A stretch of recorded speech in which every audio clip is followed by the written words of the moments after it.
Hello students, today we are going to learn reciprocal lattice. अब ये reciprocal lattice क्या है? तो जब डिफ्रैक्शन होता है एक्सरेज फ्रॉम ए क्रिस्टल, हम कोई क्रिस्टल कंसिडर किए और उसको हमने एक्सरे से इंसिडेंट किया। तो जब हम इंसिडेंट करते हैं तो वहाँ पे डिफ्रैक्शन होता है। अब डिफ्रैक्शन जो होता है ये माना जाता है कि यानी रिफ्लेक्शन है from the set of parallel planes, क्योंकि वहाँ पे पैरेलल प्लेन्स है इन द क्रिस्टल। तो ये जो पैरेलल प्लेन्स को ये जाके एक्सरे क्या करेगा, इंसिडेंट होगा और वहाँ से वो रिफ्लेक्ट होगा। तो रिफ्लेक्ट होना यानी वहाँ पे हो रहा है डिफ्रैक्शन। डिफ्रैक्शन मीन्स होता क्या है? तो diffraction refers to the phenomena that occurs when a wave encounter an obstacle। अगर कोई उसके वेव के रास्ते में कोई ऑब्स्ट्रैकल है, जब वो वेव उस पर इंसिडेंट होता है तो वहाँ से जो आगे बढ़ता है वहाँ पे डिफ्रैक्शन होता है, ठीक है। और यही अगर वेव कोई प्लेन में जाके हिट होके वो रिफ्लेक्ट होता है तो वहाँ पे रिफ्लेक्शन होता है। अगर कोई ऑब्स्ट्रैकल के कारण वो अपना पाथ बदल रहा है तो वहाँ पे होता है डिफ्रैक्शन।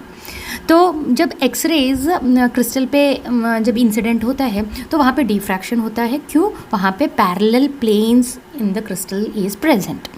अब ये जो प्लेन होते हैं वो बहुत डिफरेंट ओरिएंटेशंस के होते हैं एंड डिफरेंट ओरिएंटेशन के साथ साथ उनका जो स्लोप्स भी रहता है वो भी डिफरेंट होता है।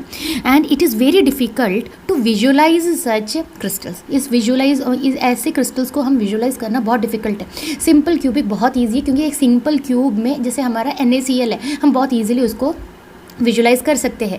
But when we move towards monoclinic, तो मोनोक्लिनिक में जब A is not equal to B is not equal to C और alpha is equal to gamma is equal to 90 और जबकि बीटा जो रहेगा वो मोर देन 90 जब रहेगा तो हमें उसे विजुलाइज करना बहुत डिफिकल्ट होता है, ठीक है।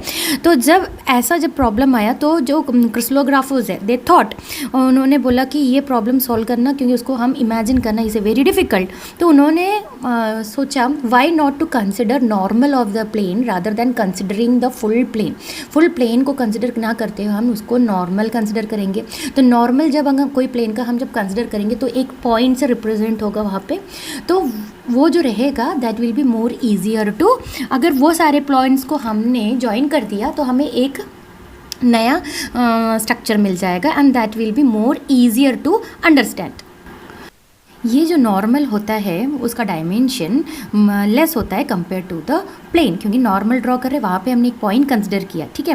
तो ये जो डिफ़िकल्ट जो थिंग था, different orientation and different slopes, उसको वहाँ पे उसने इजी बना दिया। अगर ये सारे पॉइंट सारे प्लेन्स का हमने नॉर्मल फाइंड आउट कर दिया, उस पॉइंट में वो सारे पॉइंट्स को हमने अगर ज्वाइन कर दिया तो हमें एक डायमेंशन, एक अलग डायमेंशन ऑफ लैटिस मिलेगा। उस डायमेंशन को बोलते हैं reciprocal lattice. Reciprocal lattice in crystal there are number of groups of parallel lattice plane. हम जानते हैं, हमने क्रिस्टल पढ़ चुके हैं। तो क्रिस्टल में क्या होता है, एक ग्रुप ऑफ बहुत सारे number of parallel lattice plane होते हैं विद डिफरेंट इंटरप्लेनर स्पेसिंग। ये जो प्लेन जो रहते हैं वो different interplanar spacing and orientation से वो बने होते हैं, यानी डिफरेंट क्रिस्टल स्ट्रक्चर्स का।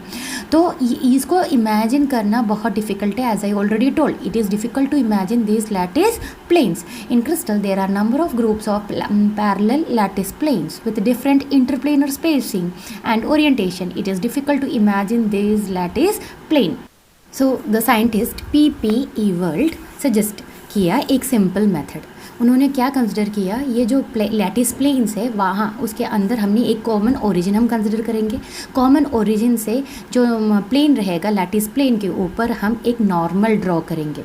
अब जो लेंथ रहेगा, नॉर्मल वाला जो लेंथ है वो किसके बराबर रहेगा, 1 इंटरप्लेनर स्पेसिंग। जो अलग अलग प्लेन्स रहेंगे, अगर हमने एक्स एक्सिस के पूरे प्लेन्स को कंसिडर किया तो एक्स एक्सिस में जो इंटरप्लेनर स्पेसिंग रहेगा वो कांस्टेंट रहेगा DHKL। तो हमें अगर मुझे एक्स एक्सिस का एक नॉर्मल ड्रॉ करना है तो मैं क्या करूँगी, मैं पहले इंटरप्लेनर स्पेसिंग DHKL डिस्टेंस पहले नोट डाउन करूँगी एंड उसका 1/DHKL जब मैं करूँगी 1/DHKL और उस कॉमन पॉइंट से मैं उस प्लेन पे नॉर्मल जब ड्रॉ करूँगी and the length equal to 1/DHKL। ये पॉइंट जो रहेगा उसका जो एंड पॉइंट्स रहेगा, सारे ऐसे प्लेन्स का हम कंसिडर करेंगे, एक्स एक्सिस, वाई एक्सिस और जेड एक्सिस का। एंड ये सारे पॉइंट्स को जब हम मार्क करेंगे, एंड को मार्क करेंगे, एज वेल एज ये सारे पॉइंट्स को हम क्या करेंगे, ज्वाइन कर लेंगे। तो ये जो हम पॉइंट्स को जब हम ज्वाइन करेंगे तो हमें एक रेगुलर अरेंजमेंट फिर से मिलेगा, ठीक है। तो वो जो 3 डायमेंशन रहेगा वो 2 डायमेंशन में भी कन्वर्ट हो जाएगा, तो थिंग्स बिकम मोर ईजियर।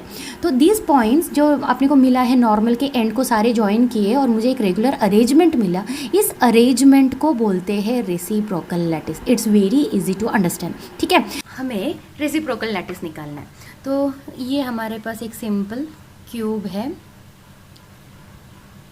अब मुझे इसका रेसिप्रोकल लैटिस निकालना है। तो रेसिप्रोकल लैटिस, ये देखो, ये एक प्लेन है, इसके पैरेलल में ये एक प्लेन है, और इन दोनों की जो डिस्टेंस है, इन दोनों के बीच में जो डिस्टेंस है वो रहेगा DHKL। तो यहाँ इसके अंदर हमने कोई भी एक पॉइंट को, आर्बिट्ररी पॉइंट को हमें कंसिडर करना है, और उसके परपेंडिकुलर, इस प्लेन के परपेंडिकुलर मुझे एक लाइन, नॉर्मल लाइन ड्रॉ करना है। अब ये लाइन का जो लेंथ रहेगा that will be equal to 1/DHKL के बराबर जब रहेगा, तो वो ऐसे बहुत सारे पॉइंट्स निकलेंगे। अब ये एक प्लेन है, इसका भी यहाँ भी प्लेन है, और इनके बीच में भी मुझे एक DHKL रहेगा। इसका 1/, जब करेंगे तो मुझे यहाँ एक पॉइंट मिल जाएगा। ऐसे सारे पॉइंट्स जब मुझे मिलेंगे तो, और इसको मैं जब जोड़ूंगी तो मुझे रेसिप्रोकल लैटिस मिलेगा। आई होप ये समझ में आ गया। सिंस दिस इज क्यूब, तो क्यूब का रेसिप्रोकल लैटिस सेम रहेगा, तो हम उसके लिए हम आगे बढ़ेंगे। Reciprocal lattice. Reciprocal lattice is a lattice which is obtained from the endpoints of a normal drawn on the different parallel lattice planes from the common origin. तो रेसिप्रोकल लैटिस क्या है? एक लैटिस मिला है। कैसे मिला हमें?